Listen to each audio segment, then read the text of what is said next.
Dr. Alexander Anim-Mensah is an inventor who was recently recognized in the United States with a Distinguished Patent Fellow Award for his innovative ideas.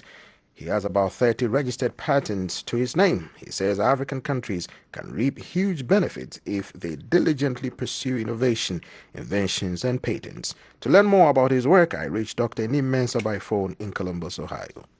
The good news here is so many people have innovation, but you are only recognized as a distinguished innovator only when your patent or idea goes into a product and is making over $10 million.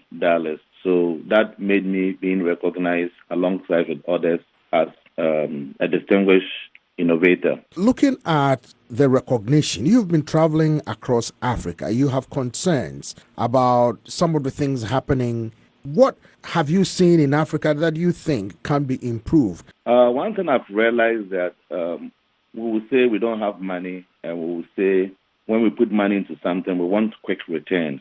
But this innovation process requires money, and it requires patience, and it requires that it should be done very well with the right people, and we'll have the right gains from it. But it seems it's not pursued very well, and we think we are not capable. I mean, the word inventor or invention, in Africa, it feels like a distant word in Africa. But we are always inventing every day unknowingly.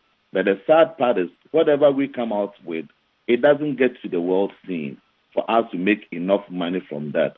I will cite a simple example. Edinkra symbols, kente, have been in existence for a long time. But I've seen people have Edinkra symbols who are not from Africa or even Ghana on their T-shirt and the rest. So the question becomes, are these symbols protected? Looking at some of these issues that you've identified and clearly enumerated, what steps can be taken by institutions, including the government, to help in this directive? Because, as you say, people are brimming with ideas that, if adopted properly with pragmatic steps, could solve the enormous challenges these countries on the continent face.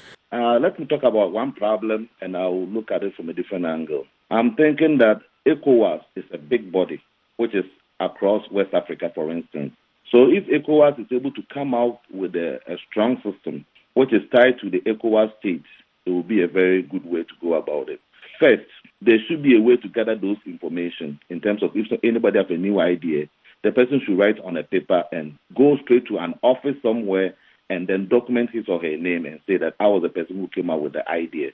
That's the first to file, right? This currently is first to file. There need to be a way of letting people know of this invention process so that if anything, depending on where they have a small office to report, and if we can say that this person filed here or there, and then people should be aware not to share ideas easily if they have any information which is going to help. The next thing is to having a very good institution where people can disseminate information, and those institutions should keep those information as secret as possible. In Africa, people do funny stuff. Someone come and register the information, they can pick the information and give to someone to pursue it, right? But at the end of the day, whoever comes up with that decision or the idea need to be part of the process because the person came out with the idea. Another thing is having a robust requirement. Coming out with an idea, it doesn't just come out of the blue. Idea comes when you see a problem, right? The question is, are we trying to project Africa or Ghana on the global level?